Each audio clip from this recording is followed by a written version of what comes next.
initiatives to revitalize. And around that same time, Adam walked into my office and said, some people said I should meet you, and here's my resume. And I looked at his resume, I thought, oh my God, this guy's like perfect. So with that, Adam can tell you about the Legacy Garden. I'll try to keep to the 5 minutes.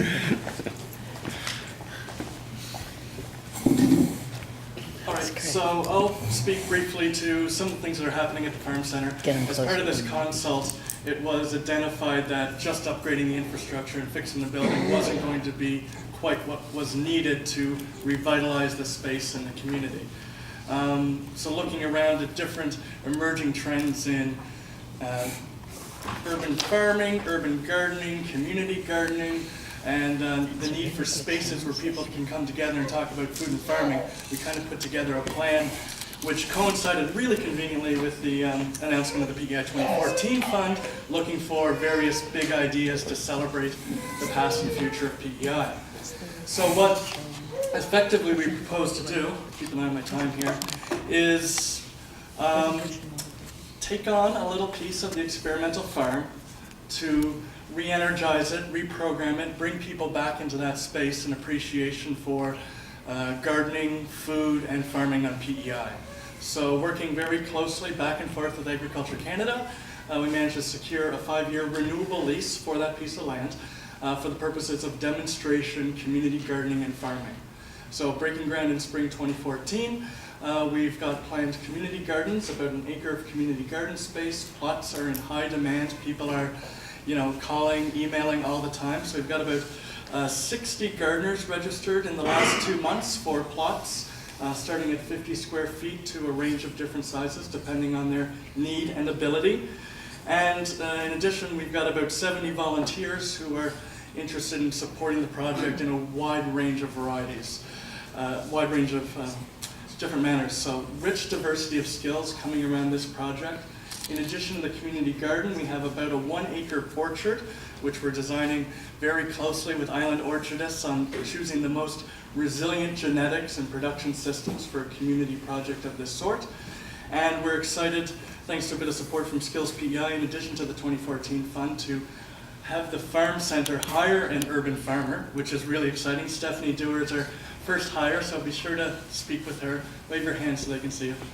And she'll be managing a demonstration production garden, which will be something of a communal gardening effort. Some of the volunteers don't want individual garden plots, but they're happy to assist with harvesting, weeding, working in a larger garden space to grow food for redistribution to those who need it through the PEI Food Exchange and other groups to the food insecure.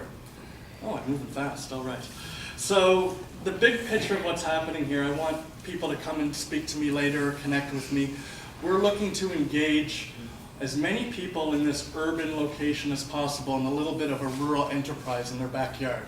There might not be a huge urban-rural divide on PEI, but certainly Charlottetown is growing, and other parts of the island are getting a little bit quieter. So we wanted to bring some rural enterprise right into the city and engage people in productive enterprise. There's a lot of energy coming around this project. We're meeting with lots of different groups and stakeholders who want to join the garden in various capacities, which helps build its sustainability and future success.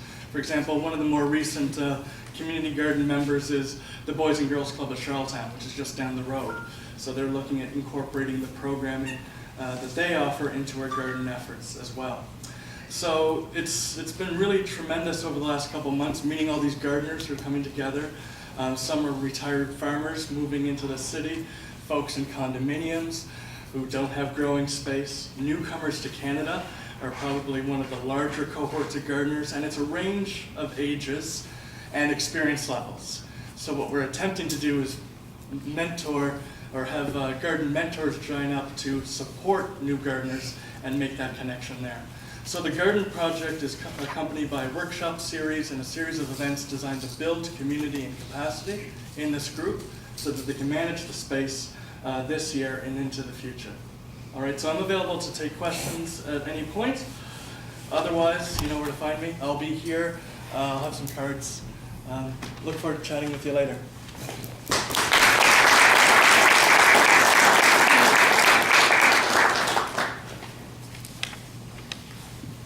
Thank you. Thank you very much for your presentation. And as stated, our colleague will be around for questions throughout the remainder of the day. Our next speaker then is David McKay, and David is a part of Prince Edward Island-based organization called the International Sustainable Assistance Organization, and he's going to tell us about his work and in Haiti and opportunities for island farmers in sustainable development. I'll use one. I think this one is working. I'll just shout everything. Well, first of all, I want to thank the ADAPT Council for the invitation.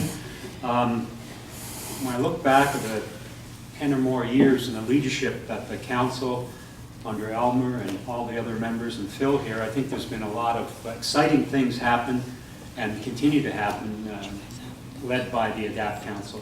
And this is really that's sort of the context to the last project that ISCA received some support to look at to develop a roster project. And it really had to do with seeing what the marketability or what the possibilities of sharing some of the skills and innovation that is really the history of PEI farming. If you look back, I think that we're sort of like the fish in the water. We don't realize there's water there because we're so involved with it. But if you look back at the history right from 200-300 years ago when farming started on PEI, and we've heard about this today, right from fox farming, the seed potato industry, to the development of innovation in farming, in potato farming. It's been a history. The thing that's driven PEI farming has been the innovation by the people that were involved and are involved with it. So certainly a shout out to the people, the pioneers that continue today, and I think are going to bring about a positive future for PEI agriculture. So it was with that premise that and I'm standing here today for our president, Lloyd Dial, who has just returned actually from Tripoli in Libya, talking there about sustainability in farming and agriculture. A lot of the work that ISCA has done has been with regard to agriculture and sustainability in agriculture.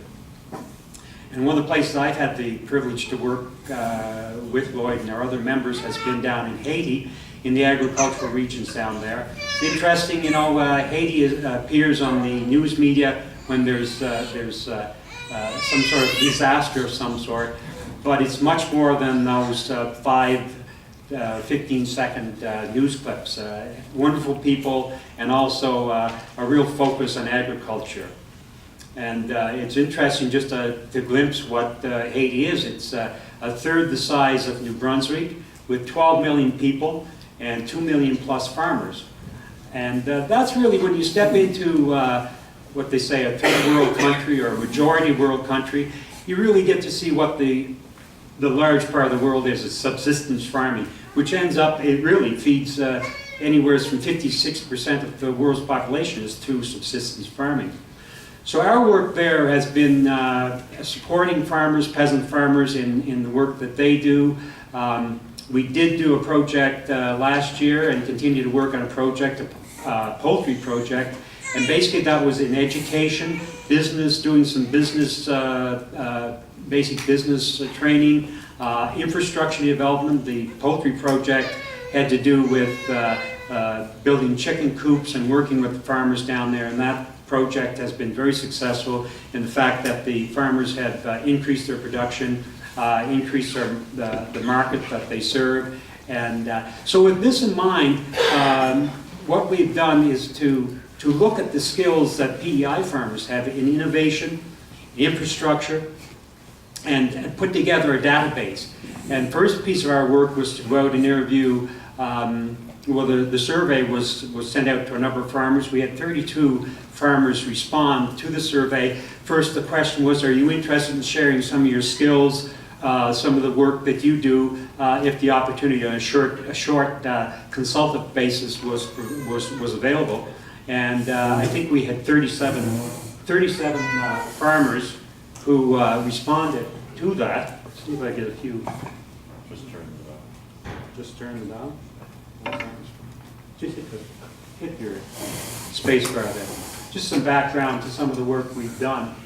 And so that was good. That was a good response, and the number of farmers that said yes, they'd be available to do this. The next step was, with this database of skills of PEI farmers, to go down to Haiti and actually speak with the people. We always work with partners down there, the Productive Cooperative of Haiti, which is sort of a network of co-ops, agricultural co-ops in Haiti, to spend time talking to them, to define what their to actually find out what their needs were. We met with the university faculty of agriculture at University of Haiti, also the department, met with the embassy, and got a good response too to PEI farmers providing resources and consulting.